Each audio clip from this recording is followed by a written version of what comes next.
নমস্কার বাংলাদেশী সবাইকে স্বাগতম। আমি আজকে নিয়ে এসেছি সুন্দর পটলের একটি রেসিপি, দই পটল। ভিডিওটি ভালো লাগলে লাইক করুন, শেয়ার করুন এবং চ্যানেলটিকে সাবস্ক্রাইব করে বেল বাটনে ক্লিক করে দিন নতুন নতুন রান্নার রেসিপিগুলো সর্বপ্রথমে দেখার জন্য। লাল বাটন ক্লিক করে সাবস্ক্রাইব করার পরে চ্যানেলটি ঢুকে বেল চিহ্নটি অন করে দিন। অন করার পরে নোটিফিকেশনে সেন্ড মি অল নোটিফিকেশনে ক্লিক করে সেভ করে দিন। তাহলে আমাদের কোনো নতুন রেসিপি ভিডিও আপলোড হলে আপনি সাথে সাথে নোটিফিকেশন পেয়ে যাবেন। 1 কিলো পটল আমি ভালো করে ছুলে ধুয়ে রেখে দিয়েছি। একটু বড় সাইজের পটল নিয়েছি। আর রয়েছে হাফ টি স্পুন ধনে গুঁড়ো, 2 টিস্পুন জিরে বাটা, 2 টিস্পুন কাঁচা লঙ্কা বাটা, 1 টিস্পুন আদা বাটা, হলুদ গুঁড়ো রয়েছে 1 টিস্পুন, শুকনো লঙ্কা গুঁড়ো রয়েছে হাফ টিস্পুন, একটা তেজপাতা রয়েছে, ফোড়ন দেওয়ার জন্য রয়েছে 2টো লবঙ্গ, 2টো এলাচ, 2 টুকরো দারুচিনি, হাফ টিস্পুন গরম মশলা বাটা, নুন রয়েছে স্বাদ মতো দিতে হবে, 1 টিস্পুন চিনি রয়েছে, 100 গ্রাম দই ফেটানো রয়েছে। রান্নাটা আমি সাদা তেলেই করব। পটলগুলোকে আমি এভাবে কেটে কেটে নেব মাঝখানে মাঝখানে, যাতে মশলা তেল ভালো মতো এর মধ্যে ঢোকে।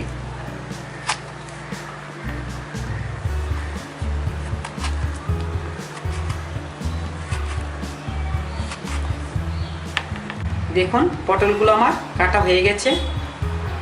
সবগুলো পটলকে আমি এভাবে কেটে নিয়েছি। 1 টিস্পুন নুন দিচ্ছি। আমি নুন ভালো মতো মেখে নুনটা যাতে ভিতরে ঢোকে আমি 3 মিনিটের মতো ঢেকে রাখবো।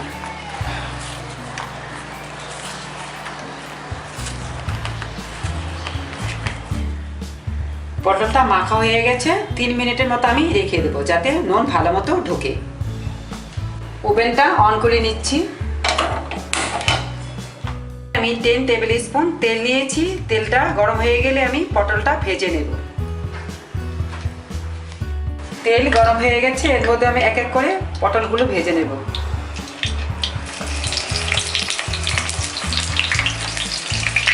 চুলার আঁচটা আমি মিডিয়াম আঁচেই রেখেছি।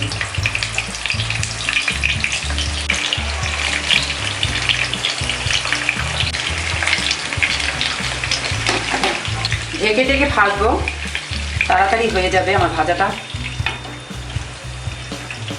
1 মিনিট আমি ঢেকে রেখেছিলাম। এখন পটলগুলোকে আমি উল্টে দেব।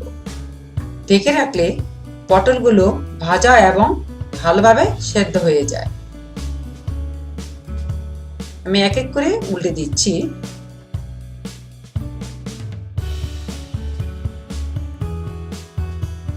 এখন আবার আরেকটু আমি ঢেকে দেব। আমি আবার ঢাকনাটা খুলে দিলাম। এটা উল্টে দিচ্ছি। প্রায় পটলটা আমার ভাজা হয়ে এসছে। দেখুন পটলটা আমার সুন্দর করে ভাজা হয়ে গেছে।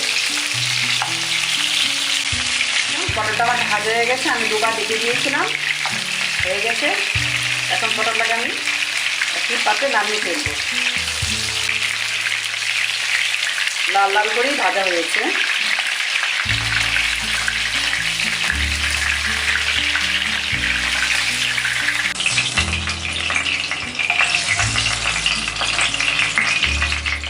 কমিয়ে নিয়েছি। 5 টেবিল স্পুন তেল রয়েছে। প্রথমে একটা তেজপাতা দিয়ে দিচ্ছি ফোড়ন,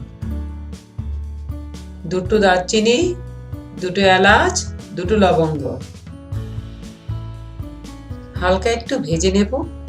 চুলার আঁচটা মিডিয়ামেই রয়েছে। ভাজা হয়ে গেছে, এখন আমি এক এক করে মশলাগুলো দিয়ে দেব। প্রথমে দিচ্ছি 2 টিস্পুন কাঁচা লঙ্কা বাটা, 2 টিস্পুন জিরে বাটা,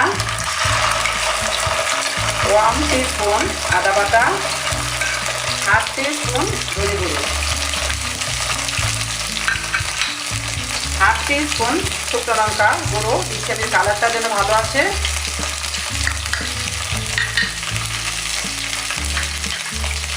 1 টিস্পুন হলুদ গুঁড়ো,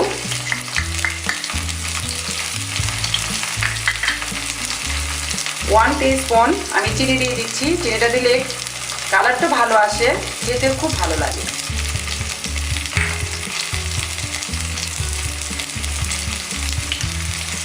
1 টিস্পুন নুন দিয়ে দিচ্ছি।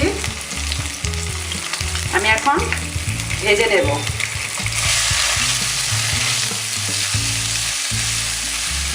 মশলাটাকে আমি একটু ভেজে নেব। ভাজা ভাজা হয়ে গেলে এর মধ্যে আমি 100 গ্রাম যে ফেটানো দই রয়েছে সেই দইটা এর মধ্যে আমি দিয়ে দেব। আমি 1 মিনিটের মতো ভেজে নিয়েছি। এখন আমি ফেটানো দইটা এর মধ্যে দিয়ে দেব।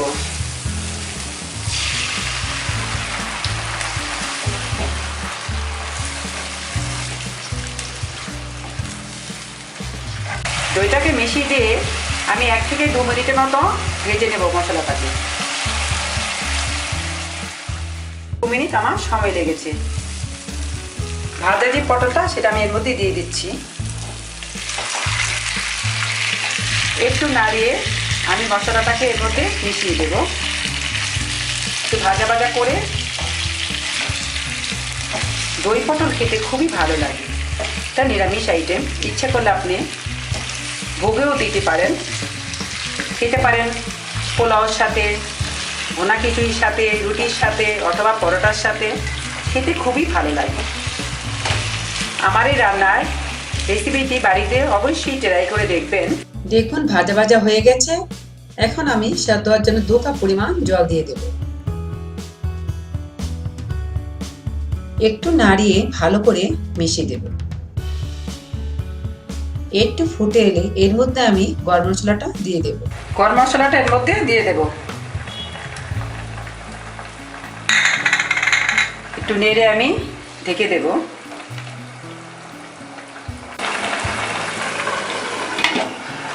পাঁচ মিনিট ঢেকে রেখেছিলাম।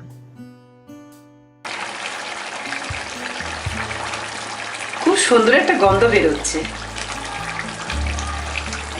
খেতেও খুব ভালো লাগবে। প্রায় সেদ্ধ হয়ে এসছে পটল। আর একটু নাড়াচাড়া দিয়ে আমি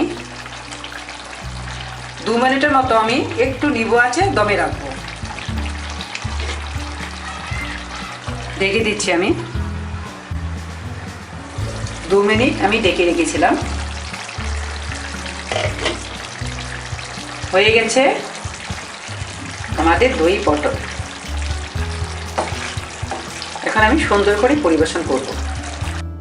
আমার এই রান্নার রেসিপি ভিডিওটি যদি ভালো লাগে লাইক করুন, শেয়ার করুন এবং চ্যানেলটিকে এক্ষুনি সাবস্ক্রাইব করে নিন নতুন নতুন রান্নার রেসিপিগুলো পাওয়ার জন্য। আগামীতে একটি সুন্দর রেসিপি নিয়ে আপনাদের মাঝে হাজির হব। ভালো থাকুন, সুস্থ থাকুন, নমস্কার। আমাদের আপকামিং রান্নার রেসিপি ভিডিও হচ্ছে কাঁঠালের বড়া। এই রান্নার রেসিপি ভিডিওটি সবার প্রথমে দেখার জন্য চ্যানেলটিতে সাবস্ক্রাইব করে বেল বাটনে ক্লিক করে দিন। সবাইকে অসংখ্য ধন্যবাদ।